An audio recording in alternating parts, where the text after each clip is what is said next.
So hello everyone, welcome back to the channel. आज का जो वीडियो है ये वीडियो है कि how to clear railway examinations in first attempt. तो first of all we have to understand the syllabus, we have to understand the pattern and we have to understand what type of examinations we want to clear. In railways we have many examinations like ALP,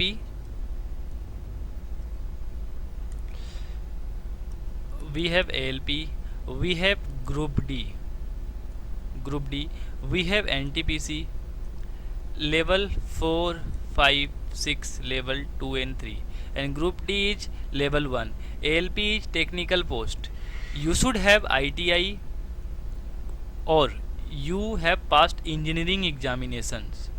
ठीक है, so these are the important things, so you have to keep in your mind all the times. And we have technician grade 1 and grade 3, and we have another examinations railway JE, junior engineer RRB JE, and paramedical exam.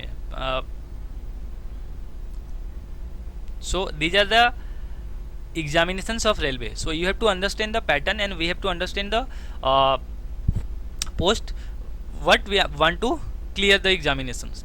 ठीक है, तो ये सारे important चीज़ थे। थोड़ा सा मैंने यहाँ पे कोशिश करा है इस चीज़ को डराइव करने की आसान भाषा में। जो यहाँ इंग्लिश मीडियम वाले हैं जिनका कमेंट्स रहता है हमेशा कि सर आप इंग्लिश में चीज़ें नहीं बताते, so I am here for solve all the queries of yours कि किस तरीके से आपको समझ में आए।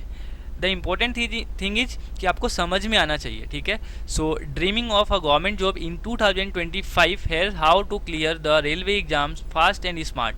सो ये इंपॉर्टेंट चीज़ है। नेक्स्ट है सर कि first know what you are preparing for RRB, NTPC, group D, ALP, each has different patterns, so you have to understand this thing also.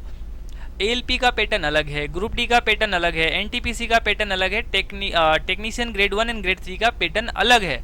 तो इसमें क्या अलग है, इन सब चीज़ों के बारे में हम जानेंगे।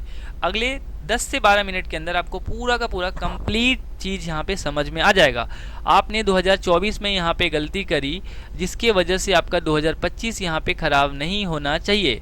ठीक है, नेक्स्ट है sir follow the process 3-2-1। It means कि 3 आवर्स डेली स्टडी, जिसमें आपका मैथ्स रीजनिंग हो सकता है, मैथ्स एंड जनरल साइंस हो सकता है, 2 hours GK GS current affairs हो सकता है, 1 आवर्स आपका मॉक टेस्ट होता है। मॉक टेस्ट को आप छोड़ दीजिए फिलहाल के टाइम पे स्टार्टिंग, अगर आप बिगिनर्स है तो मॉक टेस्ट को छोड़ दीजिए। और नेक्स्ट जो स्लाइड है सर यहाँ पे कि प्रीवियस ईयर पेपर्स को आपका पकड़ होना चाहिए। डेली मॉक टेस्ट मैं अगेन कह रहा हूँ कि बिगिनर्स छोड़ दें यहाँ पे, चूँकि अभी मैं कैलेंडर भी समझाने। एएलपी की अगर हम बात करें जो कि पहली वैकेंसी है 1/2025 सेंट्रलाइज्ड एम्प्लॉयमेंट न्यूज में जो इसका वो आता है, और इसका जो फॉर्म स्टार्ट हुआ था 11 अप्रैल 2025 11 मई तक है। तो जिन लोगों ने भी अभी तक फॉर्म नहीं भरा है कृपया करके फॉर्म भर दीजिए। Monthly current affairs yes you should have learn. उसके बाद don't wait for the perfect time, start now. 6 months का फोकस कीजिए and can this will change your life. ठीक है, उसके बाद रेलवे जॉब सरकारी जॉब है, इसमें कोई दिक्कत नहीं है, जॉब सिक्योरिटी 100% है, प्राइड तो है ही कि साहब आप रेलवे में हैं। उसके बाद यहाँ पे ये छोड़ दीजिए, वॉइस ओवर भी छोड़ दीजिए, ये सारी चीज़ें कहाँ से आई I don't know. So success in railway examination needs consistency, यानी कि लगातार आपका मेहनत होना चाहिए। कोचिंग की ज़रूरत हो नहीं हो ये डिपेंड करता है आप पे, अगर आप एफोर्ड कर सकते हैं so you can take, otherwise YouTube है आपके पास, बट आपका डेडिकेशन क्लियर होना चाहिए। ठीक है, आपके अंदर डेडिकेशन होना चाहिए कि नहीं सर मुझे daily 3 to 4 hours 5 to 6 hours study करने हैं and start today and make your dream uniform reality. ठीक है, अब आते हैं सर मुद्दे पे। ठीक है, देखिए सबसे पहला अभी जो 2024 का एक वैकेंसी है सर उसको हम कहते हैं एनटीपीसी, यानी कि नॉन टेक्निकल पॉपुलर कैटेगरी, जिसमें लेवल 4 है, लेवल 5 है, लेवल 6 है, लेवल 2 है और लेवल 3 है। ये जो दोनों वैकेंसी है ये 10+2 के लिए है, और ये जो था ये था ग्रेजुएशन लेवल का, जिसका विंडो ओपन हुआ है। और यहाँ पे आपको उसमें एक चेंजेस करने को दिया गया है कि अपना कास्ट सर्टिफिकेट आपको अपलोड करना है, कास्ट सर्टिफिकेट। ठीक है, और इसका जो 1 जून को ये विंडो क्लोज हो जाएगा। तो इसकी जो एग्जामिनेशंस देखने को आपको मिल सकता है, ये अनुमानित है कि आपको जो ये देखने को मिल सकता है। कब देखने को मिल सकता है सर, आपको जुलाई अगस्त में आपको देखने को ये मिल सकता है। यहाँ से मैं एक पेज लेता हूँ, हाँ आपको ये जुलाई या फिर अगस्त में एग्ज़ाम देखने को मिल सकता है। रेलवे का बस एक यही एग्ज़ाम है जो यहाँ पे डिले है, ठीक है, और ये एक लेवल 1 का ग्रुप डी है, ठीक है, लेवल 1 का। अब सर आपको क्या करना पड़ेगा, देखिए एक होता है सर अपना मैथ यानी कि जिसको हम गणित कहते हैं, नेक्स्ट होता है सर अपना रीजनिंग जिसको हम तर्कशक्ति कहते हैं, रीजनिंग, और एक होता है सर अपना सामान्य विज्ञान, ठीक है।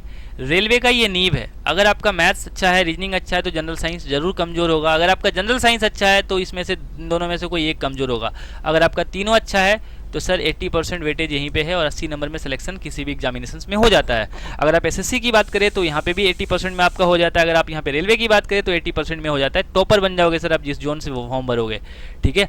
अभी ये एलपी का CBT 1 क्लियर हुआ था 34 मार्क्स, 27 मार्क्स वालों का भी CBT 2 में एग्जाम देने को मौका मिला। हाँ, लेकिन CBT 2 में आपको क्या होगा, पार्ट बी यहाँ पे रुला दिया, ट्रेड ने रुलाया है सर। आज ही यहाँ पे पेपर खत्म हुआ है 6 मई को, तो बहुत सारी चीज़ें देखने को मिली हैं। तो कहने का मतलब है कि सबसे पहले आपको पता होना चाहिए कि अगर मैथ्स में एडवांस है, एक एडवांस मैथ है और एक अर्थमेटिक है, एडवांस है एक अर्थमेटिक है, यानी कि अंक गणित है और एडवांस मैथ है। तो अंक गणित का जो वेटेज यहाँ पे रहता है 70 से 80% रहता है और एडवांस मैथ का जो वेटेज रहता है 30% रहता है। ये डिपेंड करता है कि आपका एग्जाम कौन सा। अगर हम ग्रुप डी की बात करें तो यहाँ पे 60-40 का रेशियो हो जाता है, 60% यहाँ पे एडवांस मैथ और 40% अर्थमेटिक रहता है, ठीक है। और अगर एनटीपीसी की बात करें तो यहाँ पे अर्थमेटिक और एडवांस का सेम रहने वाला है। ग्रुप डी का लेवल तो एमटीएस, एसएससी में एमटीएस और रेलवे में आपको सर ग्रुप डी, ये दो एग्जाम है ना बड़े खतरनाक हैं, इनसे कभी भी पंगा नहीं लेना चाहिए, ठीक है। तो इसमें आपको करना पड़ेगा कि आपको देखना पड़ेगा कि आपका अंक गणित अच्छा है या फिर आपका एडवांस मैथ अच्छा। अगर आपका अंक गणित अच्छा है तो यहाँ पे डेली प्रैक्टिस कीजिए, प्रैक्टिस वो भी सबसे पहले आप सेक्शनल से स्टार्ट कीजिए।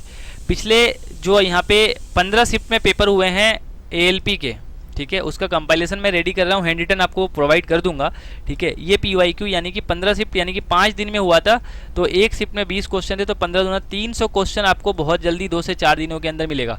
और डेली 6 PM पे आपको एक वीडियो जीके का मिलेगा, जो कि RPF का मैंने एक वीडियो अपलोड कर दिया है। RPF का फर्स्ट डे का शिफ्ट 1 का मैंने क्वेश्चन अपलोड कर दिया है। 2/3/2025 में जो पेपर हुआ था 50 क्वेश्चन का कंपाइलेशन मैंने अपलोड कर दिया, तो उस वीडियो को भी जाकर देख लीजिएगा, ठीक है। अब हम बात करते हैं कि सर हमारा एग्जाम क्लियर कैसे होगा। मैथ और रीजनिंग ये दो सब्जेक्ट है ना रेलवे में। अगर हम एएलपी की बात करें तो यहाँ पे 20 और यहाँ पे 25। अगर आप सिर्फ इन दोनों को ढंग से पढ़ते हैं ना, ढंग से मतलब सिर्फ ये दो सब्जेक्ट पे ही आप काम करोगे तो 45 नंबर यहाँ से हो गए। और अगर हम जनरल साइंस की बात करें तो यहाँ पे 20 क्वेश्चन आने हैं। 20 में से अगर आपने केवल 10 पे भी काम कर लिया, लेकिन इस 10 पे आपको ध्यान देना पड़ेगा कि पूरा 10 आपको पढ़ना पड़ेगा, तो 55 हो गए। अब जो CBT 1 का पेपर हुआ था ना सर, CBT 1 का, यहाँ पे लोग बोल रहे थे कि हमने 70 अटैम्प्ट लिए हैं, हमने 65 अटैम्प्ट लिए हैं, हमने 56 अटैम्प्ट लिए हैं। ये अटैम्प्ट लेने से मतलब नहीं होता। मतलब ये होता है कि CBT 1 में जो कट ऑफ क्लियर हुआ, अगर यहाँ पे 27 कट ऑफ गया, ठीक है, 75 नंबर में से अगर आपका 27 कट ऑफ गया, अगर आपने यहाँ पे 55 नंबर लाए, तो चूंकि ये क्वालिफाइंग है तो इस 55 का कोई वो नहीं है, ये 27 वाला भी उसी कैटेगरी में आएगा और ये 55 वाला भी उसी कैटेगरी में आएगा। तो कहीं ना कहीं मेरा कहने का ये मतलब है कि अगर आपका जनरल साइंस अच्छा है तो आप मैथ्स रीजनिंग में टाइम दे दीजिए। अगर आपका इन दोनों में से कुछ भी अच्छा नहीं है तो इन दोनों में टाइम देना अभी से स्टार्ट कर दीजिए। और PYQ का जो सीरीज मैं लेके आने वाला हूँ, देखिए मुझे अभी मैंने एक दिन का पूरा सेट रेडी कर लिया है, ठीक है, यानी कि 3 शिफ्ट का मेरे पास यहाँ पे ALP का जो पिछले दिनों का जो पेपर हुआ है, जो यहाँ पे नवंबर में जो पेपर हुए हैं सर, नवंबर में जो ALP का CBT 1 हुआ है, CBT 1, इसका एक दिन का मतलब कि 25/11 3 शिफ्ट का मेरे पास हैंड रिटन नोट्स रेडी है, ठीक है। हैंड रिटन, मैं हैंड रिटन पे बिलीव करता हूँ, चूंकि सामने वाला एस्पिरेंट मेरी तरह ही एस्पिरेंट है तो उसको समझना पड़ेगा। लास्ट ईयर मैंने ITI नहीं किया था, जिस वजह से फॉर्म नहीं भर पाया था। इस साल मैंने फॉर्म भरा है, ठीक है। तो साथ में तैयारी करेंगे और आपको समझाएंगे कि किस तरीके से आपको एग्ज़ाम क्लियर करना है, और डेफिनेटली एग्ज़ाम क्लियर होगा, इसमें कोई भी शक नहीं है। आप जुड़े रहिए इस चैनल से, आपको मैं दिखाऊंगा कि किस तरीके से एग्ज़ाम क्लियर होता है। अगर आपके अंदर डेडिकेशन है ना, आपके अंदर प्रिसिवरेंस है कि आप एग्ज़ाम क्लियर कर लोगे, आपको उससे कोई भी फर्क नहीं पड़ता कि सामने वाला कितना इंटेलिजेंट है और कितना यहाँ पे क्या कहते हैं उसको वीक है, ठीक है। Never have regrets because at one point everything you did in life was exactly what you wanted. मतलब कि कभी भी आपको रिग्रेट नहीं होना चाहिए, किसी भी पॉइंट पे जाकर, क्योंकि एक समय ऐसा आएगा कि जो आप चाहते थे वो आप बन जाओगे, ठीक है ना। इस वीडियो काफ़ी लंबा हो जाएगा, तो किस तरीके से आपको क्लियर करना है एग्जामिनेशंस मैंने कुछ चीज़ें बताई हैं, बट फिर भी मैं कुछ चीज़ें और बता देता हूँ। सबसे पहले आपको सिलेबस देखना पड़ेगा, सिलेबस, ठीक है। और उसके बाद आपको पैटर्न को समझना है, और उसके बाद अपना आपको एनालाइज आना चाहिए कि आपके अंदर जो कमियां हैं वो क्या कमी है, ठीक है। और अगर आप रेलवे में जा रहे हैं सर, अगर आप एएलपी की एग्जामिनेशंस के लिए जा रहे हैं, तो कभी भी सीबीटी 1 के पीछे मत भाजिएगा। सीबीटी 1 आपको सीबीटी 2 के पीछे भी जाना पड़ेगा। सीबीटी 2 में एक होता है पार्ट ए, ठीक है, पार्ट ए, और एक होता है पार्ट बी। और ये पार्ट बी जो है ना सर, ये बहुत खतरनाक है। अब अगर आपने डीजल मैकेनिक किया है, अगर आपने यहाँ पे इलेक्ट्रीशियन करा है, आपने अगर यहाँ पे फिटर करा है, तो सर ये जो चीज़ है ना, ये आपको बहुत रुलाएगा। आई होप कि चीज़ें समझ आई है। अगर कोई डाउट है तो आप कमेंट बॉक्स में कमेंट पूछ लीजिएगा, और नीचे डिस्क्रिप्शन में टेलीग्राम का लिंक है, सो you can join the Telegram, और वहाँ पे आप चीज़ें पूछ सकते हैं। वीडियो काफ़ी लंबा बन गया है, रिक्वेस्टिंग टू यू गाइज, बहुत मेहनत लगता है इस टाइप के वीडियोस को बनाने में। आप थोड़ा सा यहाँ पे पेशेंस दिखाइए, थोड़ा सा सपोर्ट कीजिए, डेफिनेटली मैं यहाँ पे बहुत कुछ कर दूंगा जो आप सोचे भी नहीं होंगे अब तक। बहुत टाइम से मैं यहाँ पे मेहनत कर रहा हूँ, बट उस तरह का बुपअप नहीं मिल पाया। 1500 लोग हैं, लेकिन यहाँ पे 200 लोग भी वीडियोज़ को नहीं देखते हैं। तो मेरा हम्बल रिक्वेस्ट है कि अगर आप जो भी एस्पिरेंट्स यहाँ पे, मैं किसी को फोर्स नहीं कर रहा, अगर आपको पसंद आएगा तो डेफिनेटली आप यहाँ पे जुड़ेंगे, पसंद नहीं आएगा तो नहीं देखेंगे। तो मिलते हैं किसी नेक्स्ट वीडियो में, तब तक के लिए अपना ख्याल रखिएगा। जय हिंद, जय Bharat, thank you very much.